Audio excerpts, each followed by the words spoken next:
Hi, everybody. Thank you so much for joining us today for a dynamic conversation that reflects the many lessons learned and future possibilities following the science fiction of both 2020 and our nation's handling of intersecting crises around climate, police abuse, and COVID-19. My name is Sonja Diaz, and I'm the founding director of the UCLA Latino Policy and Politics Initiative.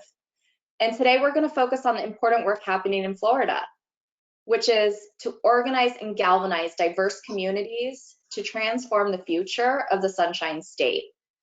And so for those of you that don't call Florida home, we want to highlight what we're calling the Florida paradox, which we describe as the seemingly contradictory actions taken by the state's electorate in the last elections. So for starters, in 2018, voters elected a Republican governor and US Senator, while enfranchising voters with felony records. Governor DeSantis beat his opponent by less than 0.4%. And Senator Rick Scott beat an incumbent Democratic United States Senator by 0.2%. Yet, Floridians, by nearly 30 percentage points, over 2.3 million votes, said, "We want felons to have access to the ballot box." Now, fast forward in 2020. State of Florida went for Donald Trump 2 presidential cycles in a row. In 2016, Trump beat Clinton by 1.2%. And then just this past November, Trump beat Biden in Florida by 3.3%. Yet again, Floridians in 2020 voted by a 22 percentage point margin to increase the state's minimum wage to $15 an hour.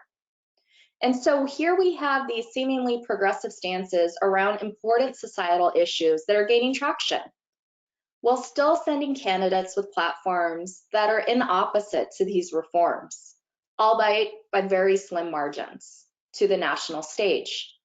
So with an active base of community organizers who are mobilizing a coalition of diverse voters, the future of Florida is looking very different. So today we're talking to a group of people who are on the ground making these changes happen.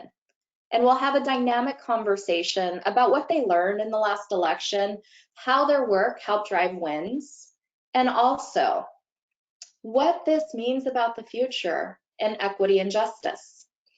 So before I make introductions, I'd like to thank our co-host for this event, the University of Florida Samuel Proctor Oral History Program. We're honored to work with them both for this webinar, but also a rapid response oral history project on the attitudes of Latinx Floridians in 2020. So getting started for this conversation today, we will have Marquis McKenzie of the Central Florida Rights Restoration Coalition. He's an organizer. Roni Bennett, Executive Director of the South Florida People of Color. Reina Saco, City Commissioner of Gainesville, Florida. And Andrea Mercado, co-director of Florida Rising. We'll start with some questions, and then we're going to integrate your perspectives from the audience. So type in the chat any questions that you have for the speakers. We want this to be very engaging. And we're going to close with some comments from Dr. Paul Ortiz of the University of Florida. So thank you all for joining. This is just the start of a conversation that is very important, not just for Florida, but for national politics at the state level. And so thank you everybody for joining us. I know that it's not always easy to figure out all of this technology, but it's good to see your faces and good to engage with you. Welcome. Glad to be here. Yeah. So the first question, and I'll just throw it to the group. Can you all explain the Florida paradox and why Florida is such a unique space in our electoral politics? Like, what are some of the misconceptions and myths that you want to clarify about your home state? Yeah, who's first?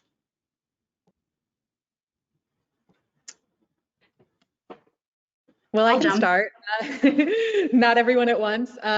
You know, we're the 3rd largest state in the country. 23 million people, 67 counties. You know, I have family from Miami to Jacksonville. Those are very different places. We have a large Latino immigrant population, but that too is very diverse. I think the Cuban American community gets a lot of attention, but there's, you know, we now have more Puerto Ricans, and which are neck and neck in terms of being the largest segment of the Latino population. And then in addition to that, Colombians, Venezuelans, Dominicans, and I'm Peruvian and Argentinian. You know, it's very, very distinct political histories and migration stories. And then, you know, we also have a vibrant Black immigrant community, Bahamian, Haitian, from all over the Caribbean. And you know, and I think in addition to that migration, we also have a ton of internal migration in the United States, what we oftentimes call racial conservatives from the Midwest that are moving into Tampa, St. Petersburg, and the I-4 corridor. So, you know, I think it's a state that's constantly changing and in flux. But one thing I know to be true is that Republicans have controlled the state legislature in Tallahassee. We've had a trifecta for almost 20 years. And they've taken advantage of their political power in Tallahassee to undermine so many of the things that we care about, from teachers' pay to and education, to access to healthcare, to upholding stand your ground laws. You know, this is, you know, the state where we saw the murder of Trayvon Martin, and then, you know, an uprising and an increasing movement calling for racial equity. So I think there are a lot of contradictions and a lot of, you know, I think a lot of stories for us to tell about what makes our state so unique. But like you said, Sonja, in your introduction, we're also the state that came within 30,000 votes of electing the first Black governor in the South. We're very close, and the right-wing forces are kind of hanging on by their fingernails. And I think it's, you know, one of the reasons history is so important in grounding and understanding of a state that's part of the South, that was part of the Confederacy, that had some of the most lynchings per capita anywhere in the country. And that legacy and that history carries forward till today. And it's why we have, you know, such criminalization and disenfranchisement of returning citizens, and criminalization of communities of color. And, you know, I think there's a lot for us to unpack there, but really excited for the conversation that we're going to be having together today. Thanks for that, Andrea. You know, as I'm thinking about this, I'm looking at you, Roni, and then you, Marquis, who is driving. So, like, I'm hoping you're safe over there. But, you know, what does this mean for organizing? Because governance is not just about who occupies the White House. 2020 showed us that governance is local electeds deciding who lives and who dies, who has access to a COVID-19 test, and now a vaccine. And so, unfortunately for organizers, you're in this myriad of governance to focus not what I would say on progressive policies, but on policies that are safeguarding our future and ensuring opportunity for everybody. So what are your thoughts on that? Okay, so I guess I will go. Yeah, so that's the thing that we do, right? We try to educate folks on these issues and the disparities and things that's happening, because just like Andrea says, we have folks that's coming from all over, you know, the Caribbean, South America, and they do not understand the history that Andrea was saying about, you know, the lynchings. I mean, this is the South, right? So you have, like, even for me, I moved here several years ago from California. I think more California needs to move here. One of the things that was, you know, that most people don't realize is that, you know, we have this large Latino community, especially in Miami, and they're not really a marginalized group. They are the majority, and they consider themselves white, which, you know, I noticed other Latinos that come here, they're like, oh, wow, I'm white. I didn't know that, you know? So it's a little bit different here. So, you know, so you're assuming that you have these people of color, which I assumed, right? But there's, you know, there's a lot of conservative folks here, and a lot of folks that came from countries from chattel slavery. So they don't really you know, they don't really understand what some of the issues are. And that's one of the things that we try to bring to, you know, to raise that consciousness of that. And, you know, just like the COVID-19, I mean, we're dying and catching it over 3 times as much as white folks. Now, I don't know how those numbers are for, they say Latinx as well. So I'm assuming, you know, that's white and Black Latinx. But, you know, so we are, so those things need to be raised to folks. And, you know, so that's one of the things that we try to do, is to raise the consciousness. That's helpful. Marquis, I mean, your organization and your work really showcases this conundrum where voters are just by and large supportive of expanding access to the franchise in a jurisdiction that was covered in under the dominion of the US Department of Justice or the federal courts for any changes. And yet you succeeded at the ballot box only to meet reticence from both your state legislature and your state courts. Can you talk a little bit about that? Yep. And also, so I'm not driving, I'm actually in the back seat, so you have to worry about me crashing. But yeah, you know, we definitely seen that it was another attack on democracy, right? And one of the things that we like to do at Florida Rights Restoration Coalition, we like to think of ways that we can create safer communities. And when legislators come in and they try to discriminate against certain population of people, we feel for our community, especially in the time of pandemic, because a lot of people are out of jobs. Even with the new attack with Senator Jeff Brandes with the $15 minimum wage, again, another blow and another sentence that's going to individuals who already completed their times. We just feel that it's double jeopardy, and there's no way it's safe and creating safer communities, and there's no statistics to prove that taking somebody's rights away or even cutting down their minimum wage is going to stop recidivism. So it's just a lot of confusion. We look at it as a lot of people just scared of power, and they want to hold on to that power, right? One of the things that we realized since we passed Amendment 4 is that we covered the gap. You look at a lot of different presidential races, a lot of these races are only won by hundreds of thousands of votes. Now that Amendment 4 passed, you have thousands of people who are able to vote. We're nonpartisan. We don't care if they vote right. We don't care if they vote left. We just want them to have the opportunity to be able to vote, and we don't want them to be blocked. And most importantly, we don't want anybody to choose between paying their bills or paying for their fines and fees to be able to register to vote. And we just think everybody just deserves a chance to be a part of democracy. Absolutely. And then I want to bring you in, Commissioner Saco. You are the youngest woman ever elected in your body.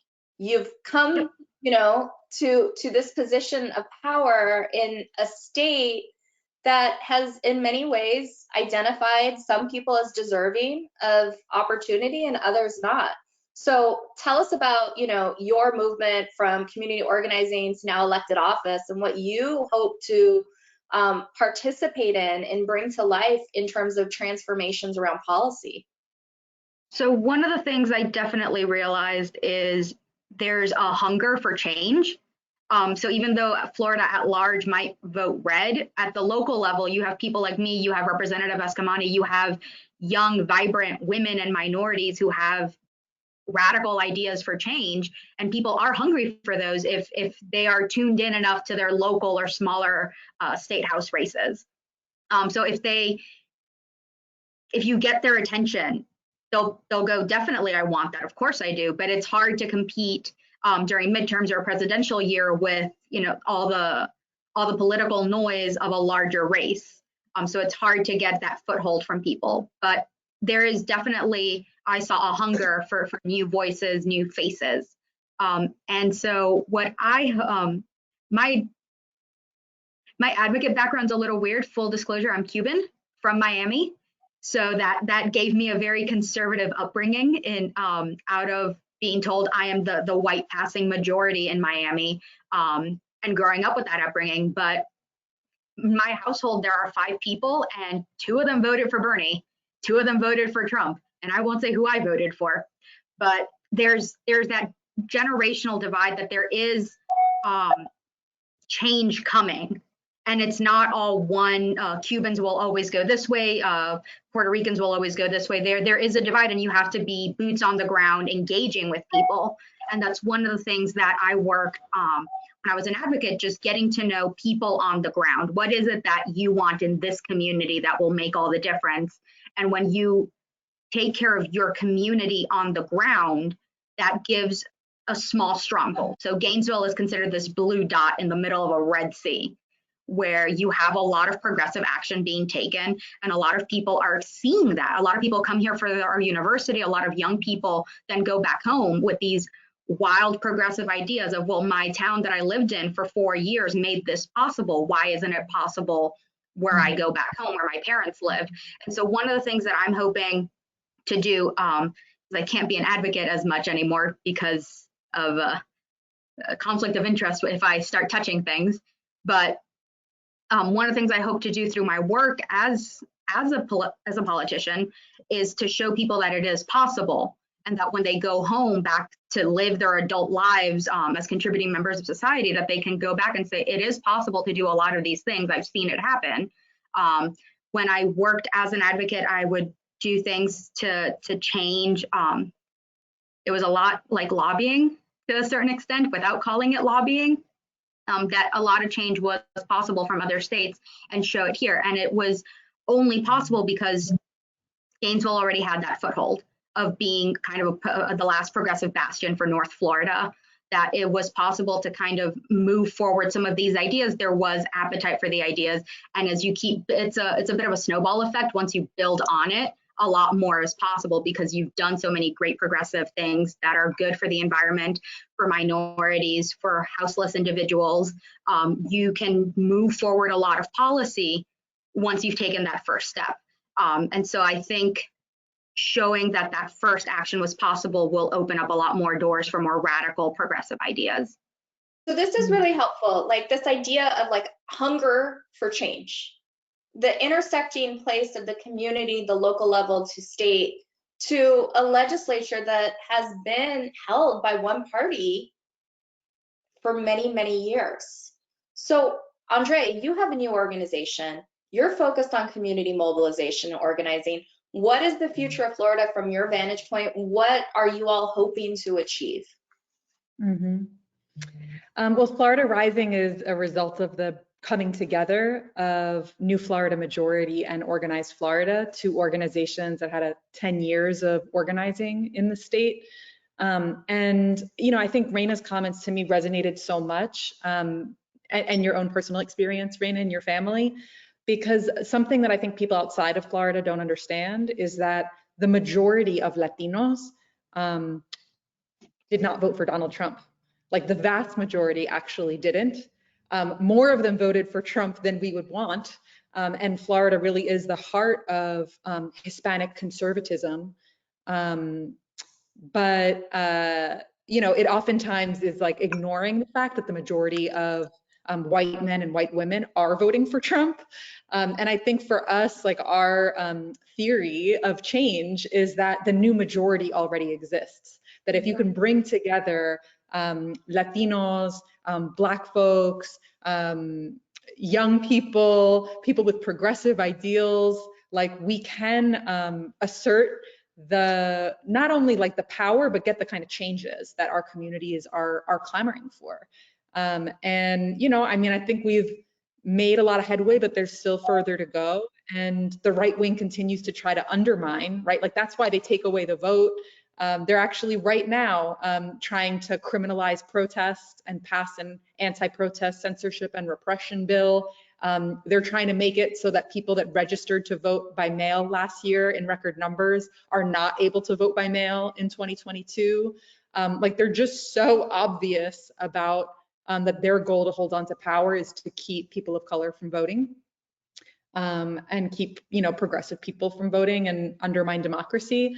But I see a future that's very bright, you know, like I see people closing down the Homestead detention facility, and I see young people taking to the streets demanding justice and equity, and, you know, people exposing the fact that our state is 40% people of color, but only 13% of vaccines have gone to people of color.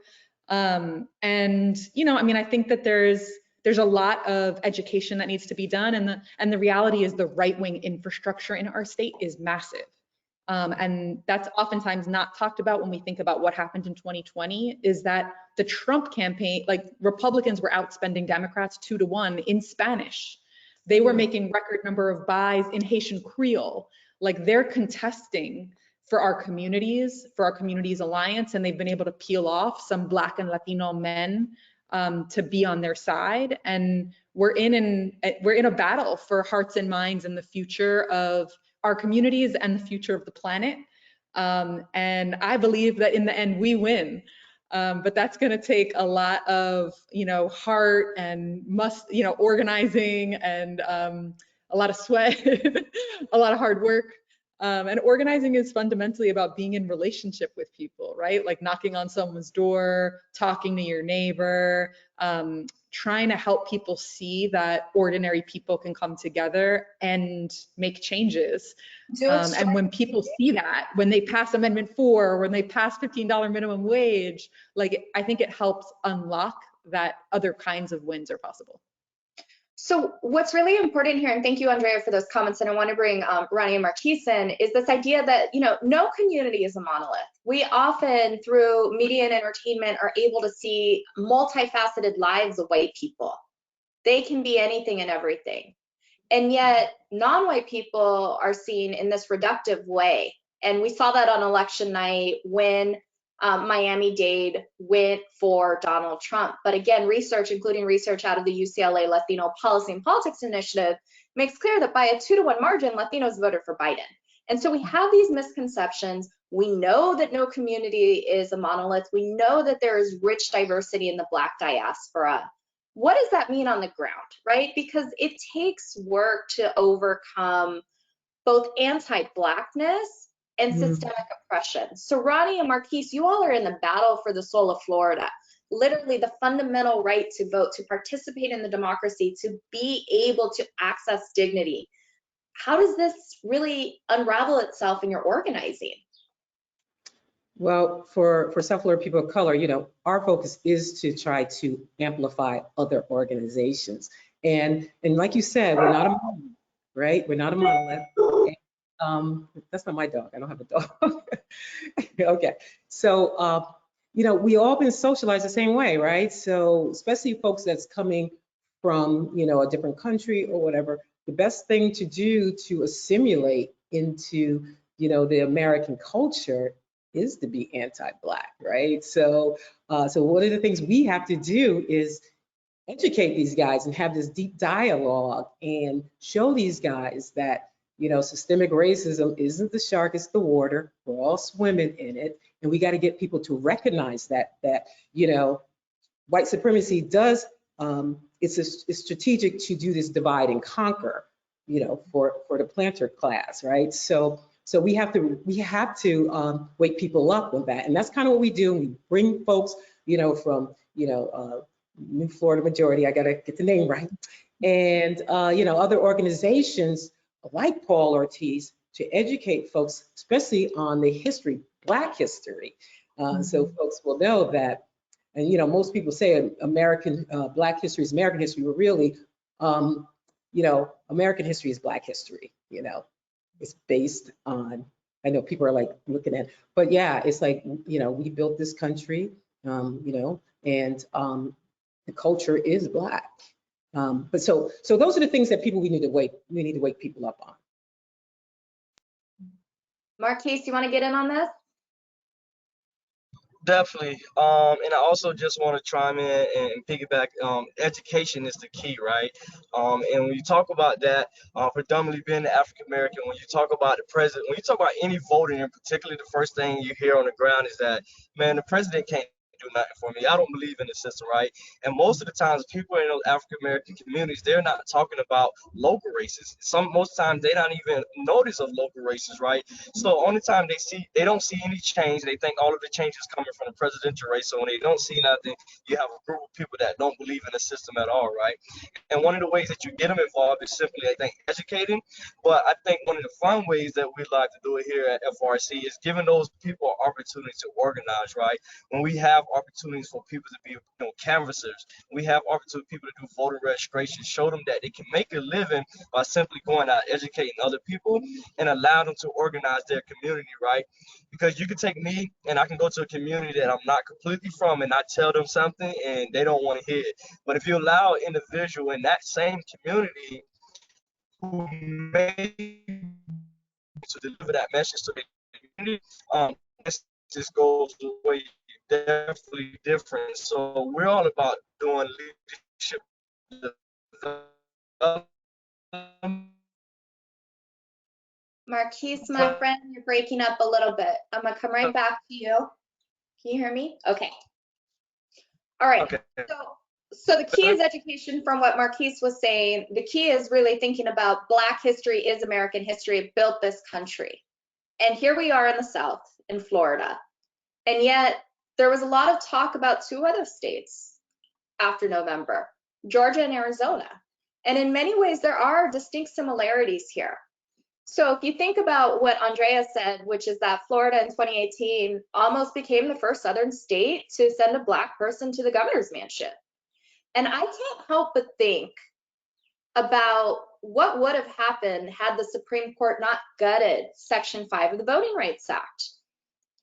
We think about Texas and Beto running against Ted Cruz, who wants to go to Mexico with his kids, but doesn't want Mexicans and their kids to come here. And then we also think about, states like Arizona and Florida and Georgia that were covered jurisdictions, could not make changes to their voter rolls, could not make changes to early vote without permission from the federal government. And yet, in 2018, we had this historic class of candidates who were running to transform the South. And then 2020, we see the power of mobilization in Georgia and in Arizona in response to xenophobic and ass-backwards public policy making that either sought to restrict the right to vote, wanted to criminalize immigrants, didn't want in-state tuition, you name it. Talk to me, Reina and Andrea, where you see Florida in this conversation with these other states where a lot of the stuff that came out of Donald Trump's White House unfortunately started in 1990s in California and then replicated across the country in places like Arizona, Georgia, and now Florida. What does this mean? Well, I'm going to start on a high note. It means there's hope. It means beyond everything else, it means that there is hope, that regardless of how you try to gut the voting system, how you try to currently, you mentioned the trying to limit vote by mail. No matter what you try to do, I think if there's, as Marquis said, mobilizing on the ground, showing people like this is why it needs to matter to you. This is why your state house will matter. This is why your local election will matter. This is why these candidates will matter to you. I think that there's hope to get people to the ballot one way or the other. I know that there are people that their way of organizing is, do you need me to drive you to the poll? I will do that. Do you need me to drop off your ballot? While it's still legal to do that, I will drop off your ballot for you. Do you need me to help do registration at your church after the service? I will go with all of the clipboards and I will do it. There is, I think, with that hunger I mentioned in organizing, there is a way to combat whatever systemic failures of voting they try to throw at us. And I think Georgia proved that. I think Arizona proved that. And I think in parts of Texas, as they were trying to shut down polling places, they proved that they were still going to go out in record numbers and vote. And I think that's really the main lesson of 2020, that despite all the hurdles they threw in front of it, people went out to vote because they were galvanized. They knew it was important. And I don't care if I have to wait in line for 12 hours, I'm going to go vote. So there is some of the messaging getting out there where people are realizing more and more, maybe the president doesn't impact my life every day, but damn, he is impacting the country every way, and we are a public embarrassment. So I think that there's, what it shows is despite whatever they might be throwing forward, there are good organizers on the ground who are mobilizing folks to kind of weave their way through all of these hurdles that are put forward. And you know what? You want to say I have to pay fines to be able to vote after having my rights restored? People set up fundraisers and said, here's the money, now go vote. We're not going to tolerate much of it anymore. If we can't do it through the courts, if we can't do it through the legislature, legislative, we will find a way around it one way or the other. So like Because in some ways, as we start to reconstruct a government and systems that work for everybody, I want to get Andrea in here because I know that you have to bounce. So give us, your final thoughts. I know that you're hungry for change. I know that we have other states that are transforming national politics. What's the call for Florida? What are people misunderstanding, and what are you going to prove about Floridians working together to really transform not just Gainesville, Miami, Orlando, but DC? Well, I think that to me, the biggest message coming out of the last election is that we need to continue organizing, that it's possible, that if at a place like Georgia, we can affect change, in Arizona, it can happen here. And we need to organize in every community, in every corner of the state. And there's so many organizations that are building people's institutions and social movements. We invite you to join Florida Rising and be a part of building an organization that's going to serve the people and bring together Black and Brown communities without flattening our differences, acknowledging our differences and our diversity, but with a determination to seize power for our people, with a determination to win the kind of futures that our children deserve. So I'm really feeling hopeful that we will be able to do what is necessary in 2022 for us, not just to survive, but for all of us and our families and communities to be able to really thrive. Awesome. Thank you so much, Andrea. We'll stay in touch, continue to support your leadership, and appreciate you joining us for this dynamic conversation. I'm bringing in some questions from the audience. So if anything, you want clarification, something is really bugging you and you want to hear Reina's answer, Roni's answer, Marquis's answer, type in the chat. So Reina, I'm gonna hand this off to you, and then I'd also love to hear Roni and Marquis's hot take on this. Do Latinx residents feel represented by their elected officials in Florida? Oof. I would say yes and no. That's the lawyer answer. Yes and no. It depends. When I was growing up, my parents would always say, terrible example, but my parents would always say, look at Marco Rubio, look how far Cuban Americans have gotten in 2-3 generations, where historically immigrants are not very welcome, and it takes multiple generations to get a toehold anywhere in society. So I would say some feel represented. And then I would say on the flip side, because I've worked with immigrant communities, they feel completely alienated and saying we're not a monolith. You can't point to one Cuban American, very distant, watered down Cuban American, and say, look, Latinx people have made it. And that's generally how I feel. I don't feel that he represents my values, even though we may, theoretically have more in common than I do with some of the clients I had when I worked in immigration. So a lot of folks, there's growth in it. And I know that we are getting more and more representation every year, but that representation, coming out of Florida, it's going to be a Cuban American. Does that really represent the entire state when you have so many Puerto Ricans, when you have Brazilians, when you have Dominicans and Venezuelans who are now coming in? Does that really represent the diversity of Florida? No. So I think there is room for growth for a different diversity. I think there's definitely room for more diversity at our state house, which is where I'd like to see some of that growth, because it's not just one senator, it's representing the entire state, but it ends up being old white men.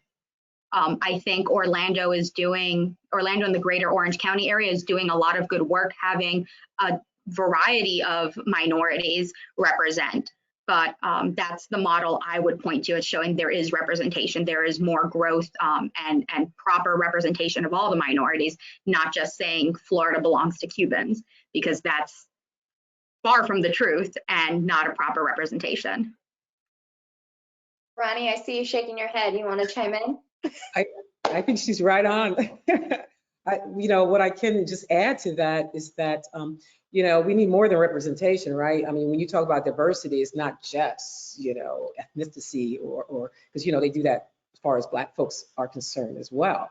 It's also your affiliation. I mean, if you're conservative, then you know, so a lot of folks just kind of put these people in place. You know, they're still, you know, focusing on, you know, peddling white supremacy, right? They're, you know, and so they really don't do much for the community, you know, the community that you think they're doing. So, you know, so representation is great, but it takes more than just that, you know. So I agree with Reina, and yeah, especially when it comes to the Latinx, because everybody thinks it's Cuban. Right. So here's another question from the audience. Do Haitian and Jamaican communities in Florida vote as a political bloc? Okay, so my family's Jamaican, so that would be a no. Again, you know, it's not a monolith again, right? But I will say it could be different depending on, you know, you remember now, immigration story is different from African American, what's happened here, right? So most of the folks that's coming over probably have a lot more privilege, maybe. You know, I don't want to generalize, because I know someone's gonna put something in the chat.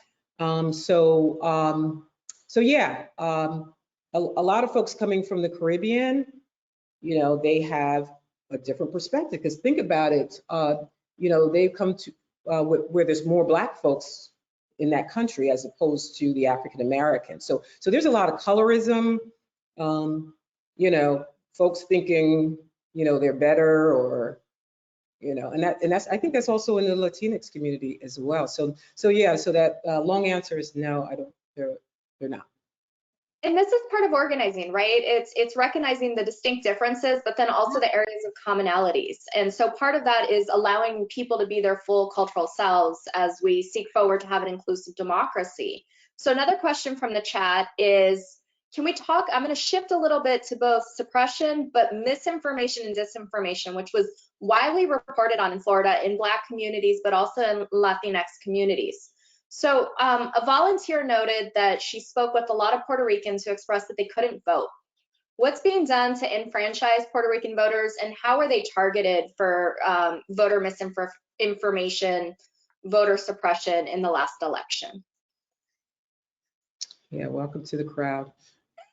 I'll let Marquis. Roni. Because isn't that the issue, voter suppression? I mean, that's the focus, you know? I don't really think, I mean, they do it to, you know, Black folks, Latinx, just people of color. Again, it's to keep that power, right?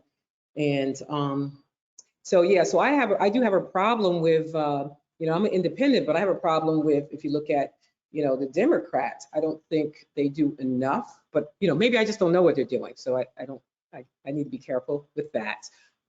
Because why, you know, we know this has been happening since what, like 1865, and the same thing's happening. So what are we doing? Maybe Reina could tell me what I'm assuming. So I know firsthand, one of the things we did, the Hispanic caucus was really organizing around, you know, we'll have cultural events. Do we go and register folks there? And it can be, it's not a pushy way of like, have you voted? Do you want to vote, kid?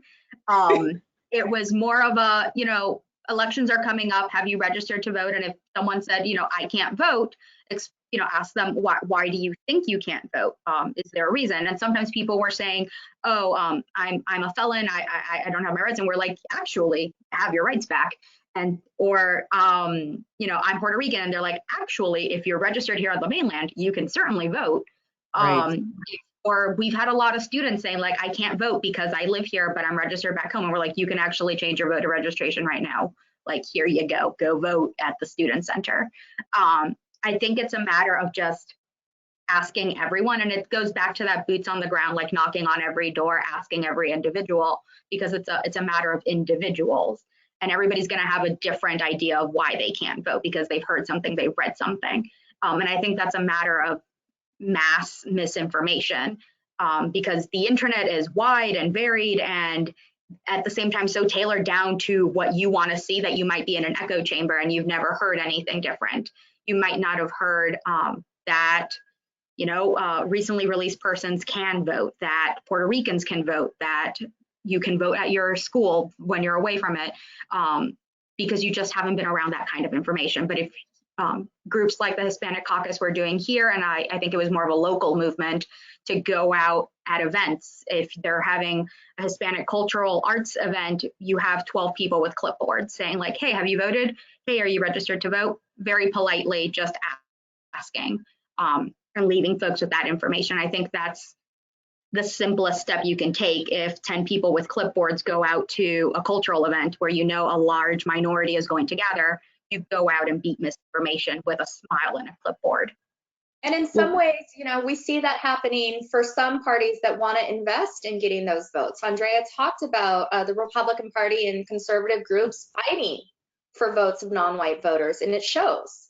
And I think that's something that we can learn from Florida about what happens when you have that meaningful investment. Roni, not to interrupt, but I wanted to kick it over to Marquis because he's like, there is widespread voter suppression across America. Absolutely in Florida. You're working on this issue. We're going to go into redistricting, which is likely going to engage in some gerrymandering. What's the plan here? You have all these new voters, these new Floridians that can really change policy. What do you see happening? So what we're seeing happen is that definitely these individuals want to be involved, right? And instead of just making an assumption like this is what needs to change, we've been hosting like many power sessions where they're educational training, where we break down the government system all the way from the state to the local, how the government works and who pressed what button. Because you have a lot of people just going around, may think that commissioner could change something, and then they may say, oh, this commissioner is not good because she can't even change what we need, not knowing that she's not even the one or he's the one that can even change that issue. So definitely educating them. Not only that, but allowing them to definitely continue to get involved and ask them to get their family and friends involved, because we see that a higher rate of individuals showed up and voted early who stayed in the same household as returning citizens, right? So pushing them to have those extra conversations with their family members and to be able to talk. But the most important is listening. We have a lot of listening sessions to gather the information that what the returning citizens would like to see, and taking that back to our team and putting together one of our most progressive platforms I say we ever put together, that it can address all of the needs across returning citizens, whether you're Republican or Democrat. Those issues are the same if you have a felony conviction, right? We talk about housing, for instance. I've been out of incarceration for 15 years and I still can't put my name on a rental application just because of that, right? And that's one of the biggest things that we see across the state of Florida. Then we talk about juveniles, right? The state of Florida sent more juveniles to adult prison than any other state. So we try to connect these issues where they're most hurting our communities, and most again allowing these individuals to tell their stories. And that's how we win the hearts over. Sometimes most politicians allow people to tell their real life stories, and we get them to go against their own self-interest sometimes when they see that this is just a human that who have made a mistake, and it could simply be me, and it can simply be my family member as well. We try to connect those real life issues to what's going on in the community. Thanks for that, Marquis. Another question from the audience, and Reina, in a sense, you mentioned this with Orlando, but I also want to hear from you, Roni, being in Miami and the flip in some of the House races that happened in 2020. What cities and counties in Florida have the best opportunities to flip from red to blue at the local level? And I'll just add another dimension, because as much as this is tied to partisan politics, it's not. It's about who is going to promulgate policies that allow opportunity and dignity for all. So, you know, what are some of the hotspots that are really showing this manifestation, this flip, this sea change in Florida? So I guess I can talk a little bit because, you know, I am a nonprofit. So we tend to talk about issues more so than, you know, the tactics. But, you know, Miami-Dade is blue, right? Miami-Dade is blue. And, you know, we just have a few of those Cubans that, you know, but other than, I mean, but it's what Andrea was saying. It really, you know, this is perception. And so, you know, it went blue. You know, some of the areas that, if I look at, you know, if I look at Broward seems to be very blue. So, you know, if I look at South Florida, that's not really a problem. If I remember your question, I don't remember the question, but you know, so it's just, I just think it's because of you know, what happened last year with Trump, and you know, he set, he's living here now, and the Hispanic community is very vocal on that, but I don't really think it's really they're just much louder. Let me put it that way. Commissioner Saco, what are you seeing, amongst the caucus and other legislators? Where are you seeing changes? So I will say definitely South Florida. And to go back to the Miami-Dade example, it might have gone for Trump, but it also elected a Democratic mayor for the county. That's so right. On the same ballot, they went two different ways. And this is the So I would splitting say, of the ballot. Yeah. I would say every county has an opportunity. First woman too, first woman of Miami-Dade mayor. So I would argue every county, maybe not the ones surrounding me, they are all deeply entrenched. And I think you said the buzzword earlier, gerrymandering. So we had really good candidates for District 3 in Congress, and Alachua County went decidedly blue, and the other counties that we share that seat with went far right, and it's just because of how we're carved out. So I think redistricting might help, might hurt, but it has the potential to help get a more accurate picture of where people live. And so I think the greater Orlando area has an influx of immigrants. Even Tampa has a potential. I think places that have universities, if you get students to vote, if you get young people who are going to inherit this massive mess of problems that previous generations have made, if you get young people to vote, they're overwhelmingly thinking of their future, of climate change, of human rights issues. Overwhelming. Not to say that there aren't people who aren't and are far conservative and don't care, but the vast majority of those young people are going to be well educated, are going to be progressively minded, and they want to vote. They just maybe don't think that they can vote there. And they can flip or keep very blue those regions. That might be enough to bring new people to the state house or even Congress if they are registered. So I would definitely say any place with a major institution has the potential to flip and stay blue. Awesome. I'm going to do one last question from the audience, then rapid response, then bring Dr. Ortiz in. So in terms of the last question, Marquis, this is for you. Like, civic engagement is not just the ballot box. It's not just casting the ballot. And you know this intimately, because there are people that are just permitted because of their status, their citizenship, you name it, who cannot engage in that, yet they are civically engaged. And so can you talk about what your strategy is for an off election year before we go into midterms next year? What does civic engagement amongst your constituency look like, and how are you building community during the pandemic? Definitely. Okay, so one of the ways that we're definitely building community during the pandemic right now, and I'm actually on the road right now currently, we have 11 chapters that we have across the state, and our goal this year is to double that. But each one of those chapters, we just took them 2,000 PPE gear, gloves, sanitizer, and masks that they can participate in local food drives that's happening in their communities to make sure those communities have safe PPE and be protected at all times, right? And when you talk about civic engagement, one of the things that we did last year, and I'm definitely going to do it again, we actually went out and adopted a precinct just to show returning citizens, like, you have your vote, you can vote now, but let's see how it actually works to see how the election goes, how to cast a vote, or how to check somebody's information when they can't vote, because a lot of us get discriminated against when we go to some polls. So we want to make sure that we know how to educate ourselves. So we're looking to do the same thing, not just sign somebody up to register to vote, but teach them how the polls works themselves. So giving them the opportunity to go through voter protection, election work, and see how it feels, and definitely keeping them engaged. And then lastly, I would say is that in the state of Florida, youth can get pre-registered at the age of 16. So why not? We're not having conversation with those youth. So by the time when a big election come up, those are youth that we already engaged. We kind of know which way they're going to vote and how they're going to vote towards issues, because we've been engaging them for a very while. So definitely getting the youth involved and allowing them to learn how to organize. Most of the youth, if you think about it, they have progressive ways and they want to see things change from experiences that they have went through. A lot of kids go through different type of trauma. And when you look at that, that's a lot of issues that we're facing in our community. They can help push the change. And it's strategically say, it's known that if you have a child go out, knock on somebody's door, that voter is likely is going to go out and vote versus an adult knocking on the door. So allow the youth to lead more initiatives instead of thinking that we could limit them a lot. So that's what we've been doing. Awesome. Awesome. Okay, rapid fire, and then we're going to go to Dr. Ortiz. Roni, what are you hungry for in Florida? What change are you hungry for? Wow.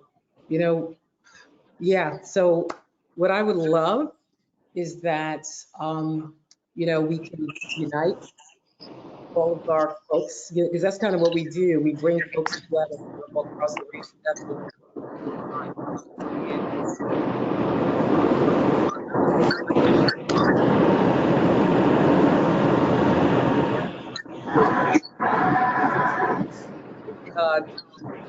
samples out.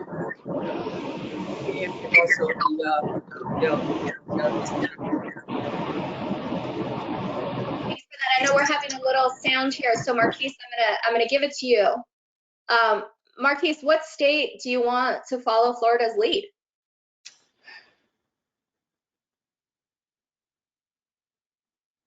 Oh, now you're muted.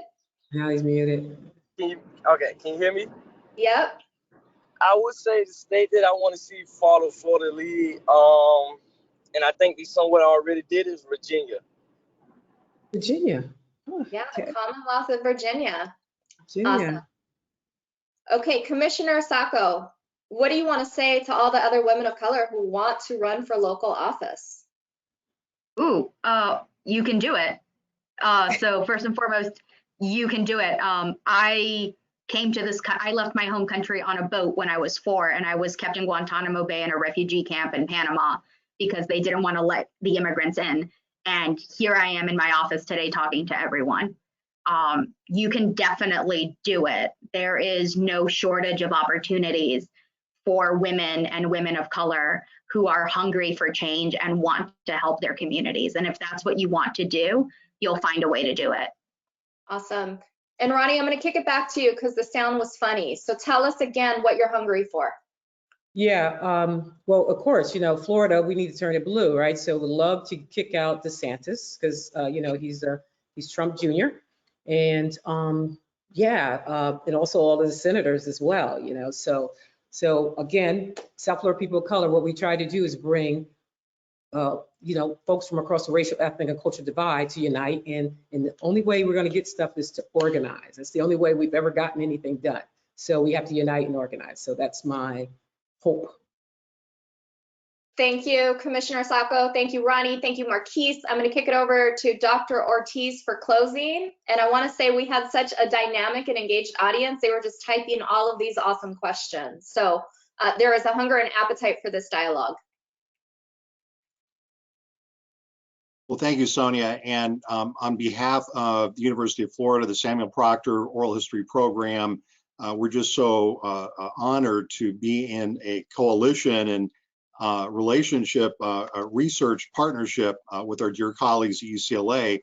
You know, when I put on my history professor's hat, what I've heard today is really, I'm hearing 3 words: organize, organize, and organize.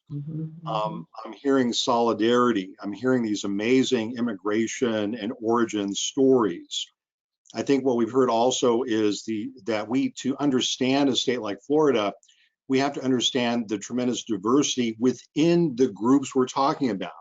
Yes. As Roni has mentioned, within what we see from the outside is the African-American community, we have to understand there's tremendous diversities within those neighborhoods, within those institutions.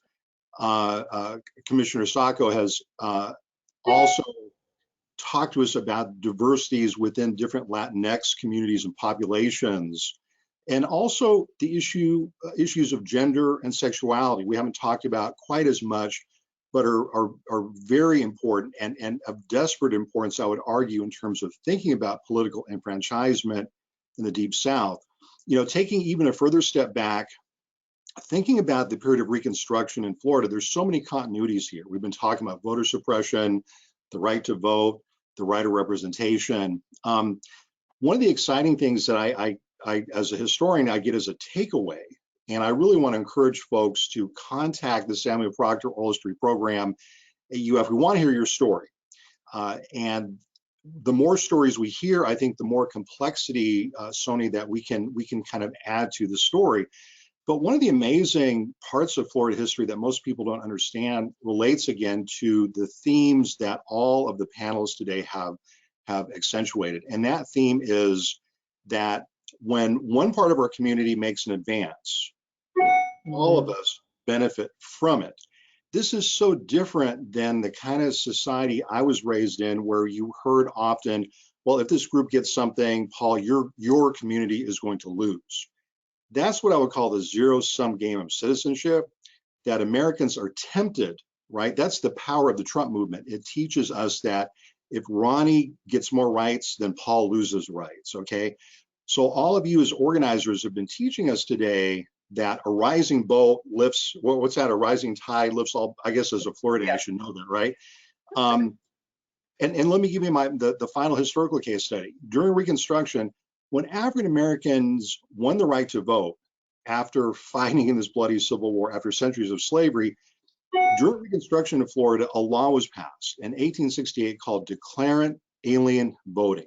This meant that Cuban people who were fleeing this incredible war of liberation against the Spanish Empire, Cuban workers who stepped foot in Key West or Tampa could immediately win the right to vote. All they had to do was sign a slip that said, I pledge to become a naturalized citizen. That meant brand new immigrants to the South became registered voters. And this created these incredible Black and brown alliances in Florida in the 1860s, 1870s that helped create our first public education system in the state. We didn't have a public education system, brothers and sisters, during slavery time.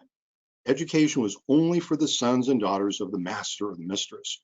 Right. And so those Black and brown alliances were so key to any forward advances we made. But since that time, I'm afraid we've been brainwashed, or we've been, Dr. King called it cultural homicide, where the advances of African Americans especially are erased from history. So I'm just so excited to see a return of this idea of solidarity, of mutual aid, of supporting each other's struggles, of really being there for each other. I think as a historian, the Black Lives Matter movement has made my job a lot easier, because it's created all throughout the country a new passion and desire to learn about our separate struggles are really one, all throughout the United States, all throughout the Americas. I'm so thrilled as a Chicano or Mexican American born in '64 to be doing anti-racist workshops in cities like Chicago or Miami or Los Angeles or New York, especially with Latino or Chicano or Hispanic organizations. Roni's wonderful organization, South Florida People of Color, invited me down a few years ago, and that opened a door for me to do work with other groups like, say, in Hialeah and other parts of South Florida. Again, especially with Hispanic organizations who are trying to deal with anti-Black racism within their or our communities. And we're beginning to realize that anti-Black racism in our communities is holding us back. It's holding all of us back.